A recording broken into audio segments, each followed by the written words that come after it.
ናብ ሓራ መሬት ዝነቀል መንእሰይ ዝሒሉ ድሕሪ ምጽናሕ በርከት ዝበሉ ተጋደልቲ ናብቲ ሓይሊ ጽምበረለው ተወለቲ ምዕራብ ትግራይ ኣብ ዝመልኡ ቆጥዒ ዞባን ክልልን ዝገልጽሉ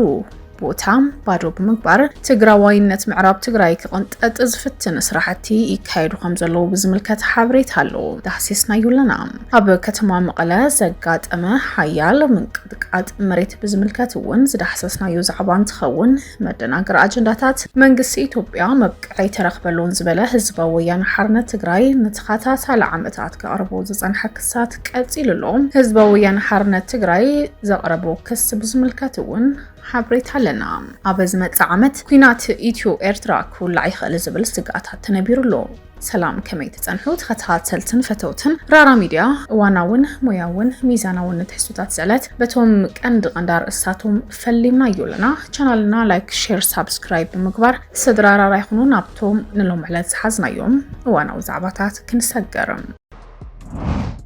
ናብ ሓራ መሬት ዝነቀል መንእሰይ ዝሒሉ ድሕሪ ምጽናሕ ብርክት ዝበሉ ተጋደልቲ ናብቲ ሓይሊ ይጽምበረለው ኣብ ትግራይ ኮይኑ ምንቅስቃስ ይገብር ኣሎ ምስ ዝብልዎ ሓይሊ ኣብ ረጽሚ ዝርከብ ንዓርሱ ሓይሊ ሰላም ኢሉ ዝጽውዕ ሰራዊትን ኣመራርሓን ኣብ ውሽጡ ምክፍፋል ገጢምዎ ከም ዝጸንሐን ትፍለጥ ኣብቲ ሓይሊ ዝነበረ ኣመራርሓ ድማ ቀስና በለፍኸም ክብል ይረአ ኣሎ ዕላምኡ ነቲ ሕብረተሰብ መሊሱ ናብ ኩናት ከእትዎ ይጓየሎ ንዝብሎ ሓይሊ ካብ ስልጣን ምእላይ ምዃኑን ሸቕሎት ሕብረተሰብ ምእላይ ምዃኑ ክግለጽ ይጸኒሑ ናብ ሓራ መሬት ወሪድና ኣለና ሓድሽ ነገር ክንፈጥር ኢና እቲ ሓድሽ ነገር ድማ ካብ ዝኾነ ይኹን ፓርቲ ነጻ ዝኾነ ሓይሊ ክንፈጥር ኢና ብዝብል ድማ ተወዲቡ ዝጸንሐን ዝተፈላለዩ ምንቅስቃሳት ብምግባር ድማ መሪሕነት ኣብ መሪሕነት እውን ምክፍፋል ተፈጢሩ ነንባዕሎም ክሳብ ብረት ኣልዒልካ ምትኻስ ተበጽሕሉ ዝነበረ ኸይዲ ንዝተወሰኑ ግዜያት ድማ አጀንዳ ተቐይሩ ትግራይ ኣብ ካልኦት ዕማማት ከተፋጠጥ ያጸኒሓ ሕዚ ድማ ብመንግስቲ ዝእዘዝ ዝኾነ ክትፋጠጥ ያጸኒሓ ብመንግስቲ ዝእዘዝ ዝኾነ ይኹን ፓርቲ ዘይእዝዞ ሰራዊት ትግራይ ክንፈጥር ንደሊ ዝብሉ ኣብ ዓፋር ዘለው ሓይልታት ካብ ትግራይ ናብ ክልል ዓፋር ዘለው ሓይልታት ትጽምበሩ ገሊኦም ድማ ካብቲ ጉጅለ ራሕሪሖም ክመጹ እዮም ተራእዮም ኣብዚ ሰሙን እዚ ንጭቆናን ግፍዓዊ መግዛእትን ንዘይግብኡ ውሳነታት ኣይንድግፍን ዝብሉ ተቃውሞታት ተጋደልቲ ናብ ደጉዓን ውስ ግንባር ሓይሊ ሰላም ትግራይ TPF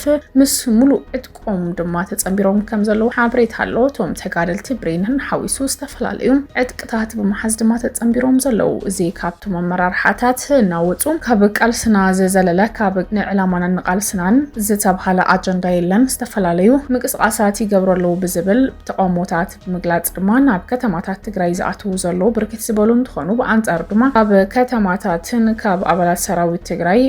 ናተደፍኡን ናወጹን እውን ናብቲ ሓይሊ ሰላም ትግራይ ናተባሃለና ዓርሱ ብምጽዋዕውን ዝተፈላለዩ ምንቅስቃሳት ዝገብር ዘሎ ሓይሊ ዝጽምበሩ ድማ ውሑዳት ኣይኮኑን ህጹጽ መግለጺ ሳልሳይ ወያነ ትግራይ ኣብ ልዕሊ ተመዛበልቲ ህዝቢ ዞባ ምዕራብ ትግራይ ዘይቁኑዕ ምንቅስቃስ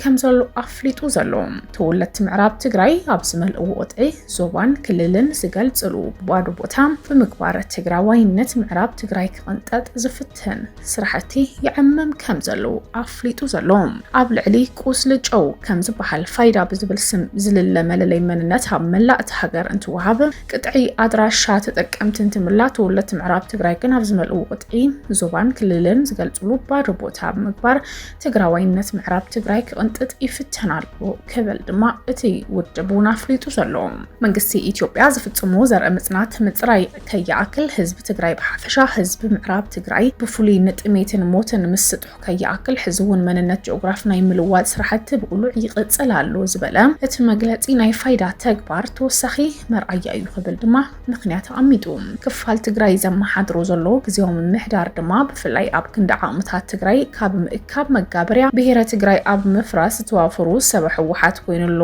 ዝበለት መግለጺ ካብ ዘለናዮ ሲኦል መሰል ኩነት ይኹን ካብ ዝተረግረግናዮ ከም ብሄር ናይ ምጥፋእ ሓደጋ መዋጽኦ ክኸውን ዝኽእል ምልኣተ ልሂቕ ትግራይ ንብሄራዊ ጉባኤ ኣብ ዝጽውዕ ስራሕቲ እንትኽተት ከም ዝኾነ ሳልሳይ ወያነ ትግራይ ኣሚኑ ለዚ ድማ ፖለቲካ ሓይልታት ይኹን ትግራይ ዝረብሑ ሓሳባት ዝዋጽሉ ብሄራዊ ጉባኤ ተግባራዊ ክኸውን ኩሉ ወገን ጸጥን ተግባርን ቃልሲ ናብ ዝገብረሉ ቁርጽ እዋን ከም ዘለና ነት ሳልሳይ ወያነ ትግራይ ኩለንተናዊ ዓቕሚ ከኽትት ምዃኑ እውን ድማ ኣፍሊጡ ዘሎ ኣብ ከተማ መቐለ ዘጋጠመ ምንቅጥቃጥ መሬት 4.5 ክሳብ 4.8 ሬክታር ስኬል ዝዕቀን ናይ 10 ኪሎ ሜትር ዕምቀት ዝነበሩ ራዕደ መሬት ኣጋጢሙ ዘሎ ምሸት ሰዓት 5:05 ኣቢሉ ኣብ ብርክት ዝበሉ ከባቢታት ትግራይ ጽዕንትኡ ዝተሰምዐ ምንቅጥቃጥ መሬት ኣብ ከባቢ ዳሉል ዘጋጠመ ምንባር እዩ ተፈሊጡ። ዓለም ለኻዊ ትካላት ድማ ኣብ ዘውጥዎ ጸብጻባት ኣብ ከተማ መቐለ ንኣንፈት ሰሜናዊ ምብራቕ 60 ኪሎ ሜትር ርሕቀት ምንቅጥቃጥ መሬት ኣጋጢሙ ዘሎ ጽዕንትኡ ምንቅጥቃጥ መሬት ኣብ ከተማታት መቐለ፣ ዓዲግራት ከባቢኣን ኣብ ዝርከቡ ከተማታት ዓድዋን ሓዊሱ ኣብ ዞባ ደቡብ ካልኦት ብርክት ዝበላ ከተማታት እውን ከም ዝተሰምዐ ድማ ተፈሊጡ ዘሎ መደናገሪ አጀንዳታት መንግስት ኢትዮጵያ መብቅዒ አይተረኽበሉን ዝበለ ህዝባዊ ወያነ ሓርነት ትግራይ ለተኸታታሊ ዓመታት ከቀርቦ ዝጸንሐ ክስተታት ቀጺሉ መንግስት ኢትዮጵያ ሞትን ስቃይን ህዝቢ በመደናገር አጀንዳታት ንምኽዋል ይፍትናሉ ዝበለ ህወሓት ኣብ ልዕሊ ህዝቢ ትግራይ ዝእደን ዘሎ ሓደጋ ሰፊሕ ምዃኑ እዩ ዝገልጽ። መንግስት ኢትዮጵያ መቐጸልታት ስምምዕነት ፕሪቶሪያ ብምጥሓስ ኣብ ልዕሊ ህዝቢ ዘካይዶ ዘሎ ሰላሕታዊ ጆኖሳይድ ማሕበረሰብ ዓለም ነዚ ናብኣሰ ዝኸይር ዘሎ ሞትን ስቃይን ህዝቢ ከይርዳእ ድማ ዘላቂ መፍትሒ ኣምጻእጃሙ ከይወጣ በርቲዑ ይሰርሕ ከም ዘሎ ዝኸሰሰ ህዝባዊ ወያነ ሓርነት ትግራይ ስምምዕነት ፕሪቶሪያ ከይትግበር ሓኒኡ ብምሓዝ ኣብ ልዕሊ ህዝቢ ትግራይ ዝፍጽሙ ጆኖሳይድ ኣጠናኺሩ ዝቕጽል ዘሎ መንግስቲ ኢትዮጵያ መኸተ ህዝቢ ትግራይ ጠሊሞም ኣብ ትሕቲኡ ንዝተዓሰቡ ከምኡውን ሲቪልን ወታደራውን ሰበስልጣን ዋፊሩ ነዚ ኣጀንዳ ንምኽዋል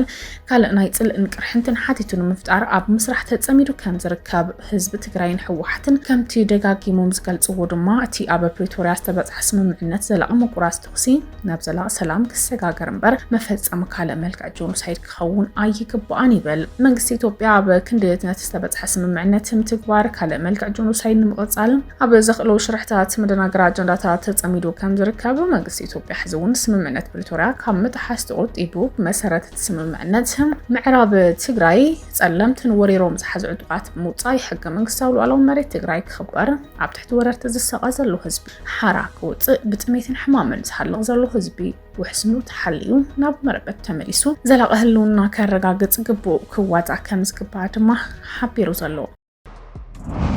ኣብ ዝመጽእ ዓመት ኩናት ኢትዮጵያን ኤርትራን ኩል ይኽእል ዝብል ስጋት ተነቢሩ። ኣብ መንጎ ኢትዮጵያን ኤርትራን ፈኸም ዝብል ዘሎ ወጥሪ ንቀርኒ ኣፍሪካ ናብ ዝኸፍአ ኩነታት ከይእትዋ ተሰጊኡ። እቲ ወጥሪ ቀዳማይ ሚኒስተር ኢትዮጵያ አብይ ኣሕመድ ሃገሩ ኣፍ ደገ ባሕሪ ክትረክብ ዘለዋ ክትሩ ህርፋን ስዒቡ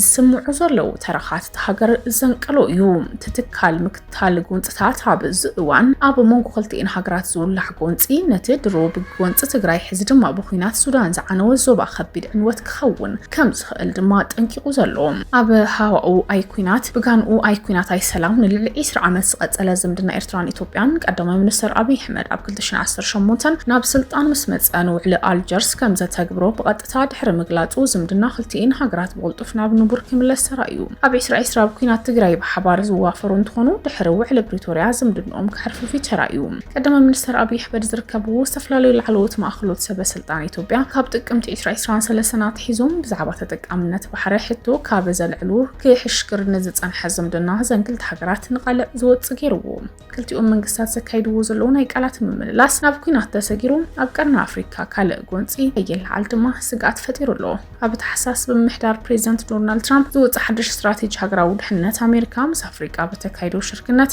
ተኽእሎ ኩናት ኢትዮ ኤርትራ ንምኽላፍ ከም እትሰርሕ ድማ ገሊጹ ዘሎ። ቀዳማይ ሚኒስተር ኢትዮጵያ አብይ ኣሕመድ እውን አብይ ኣሕመድ ሃገሩ ኣፍ ደገ ባሕሪ ክትረክብ ዘለዋ ክትሩ ህርፋን ስዒቡ ዝስምዑ ዘለዉ ተረኻት ግን ኣተሓሳሳብ ድማ ኮይኖም ቀጺሎም ዘለዉ። ኣብ ናይጀርያ ግዝኣት ኒጀር ብዕጡቃት ጉጅለ ብዝተፈጸመ መጥቃዕቲ ብውሕዱ 30 ሰባት ተቐቲሎም ኣለዉ። ንብረቶም እውን ተዘሚቱ። እቶም መጥቃዕቲ ዝፈጸሙ ሰባት